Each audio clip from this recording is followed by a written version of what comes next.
Hi, this is Brian Bieron with PlatformEconomyInsights.com. And yesterday saw the first presidential debate on the Democratic side for the nomination for president for the 2020 election.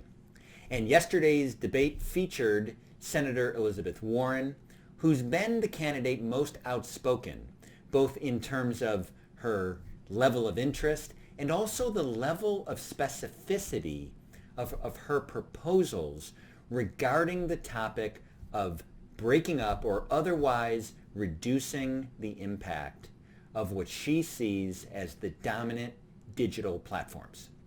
Those companies tend to be thought of as Google, Facebook, and Amazon, but it could be more.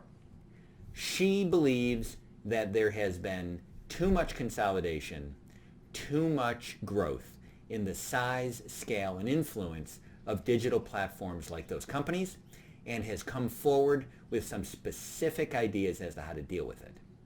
So, not surprisingly, with her participating in that first debate, in fact, she was widely thought of as the candidate in the first debate who was of highest profile, that the topic did come up.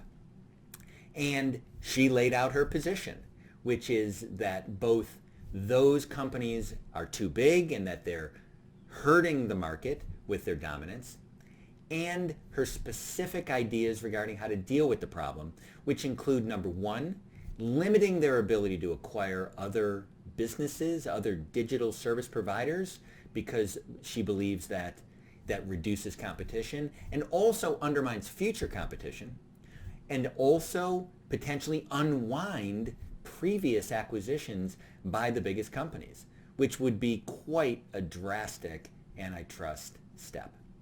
Her other big idea is that platform businesses, when they're really large, so the biggest digital platforms, should not both be platform providers and also service providers on the platform, competing with the other users of the platform. So she believes that there should be sort of a separation between being a platform business and potentially being a service provider on the platform.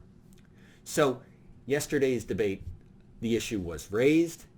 There was no major pushback by any of the other candidates. And in fact, part of the news out of the debate was that fellow Senator Cory Booker, a Democrat from New Jersey, who of course is also running for president, that's why I was there, he was asked about the Warren proposal, I believe in part because when this topic has been raised in recent months, he had tended to appear to be less sure about the need or importance of taking aggressive action.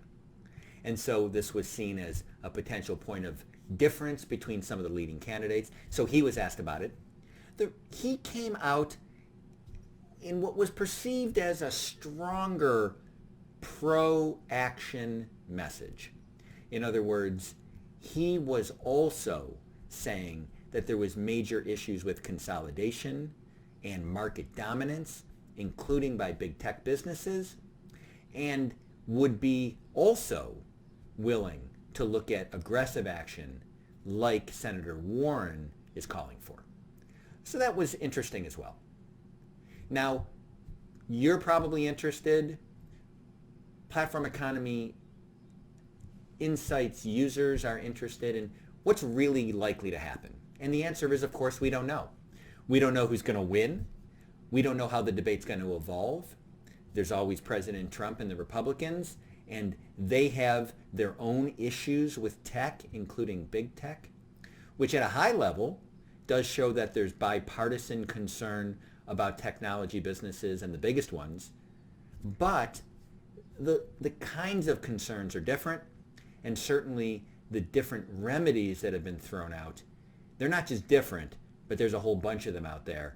And whether or not any particular set of remedies is going to ever build a real level of bipartisan consensus is, of course, open for debate. But we're all going to be interested in this topic. It's interesting that the topic of big digital platforms is part of the national debate and is likely to remain a part of the national debate through the remainder of the presidential campaign, which has many, many months to go. And so that'll keep us all interested and maybe even entertained. So with that, this is Brian Bieron from PlatformEconomyInsights.com. Thank you for the question about the debate. And until our next briefing, thanks for listening. Bye-bye.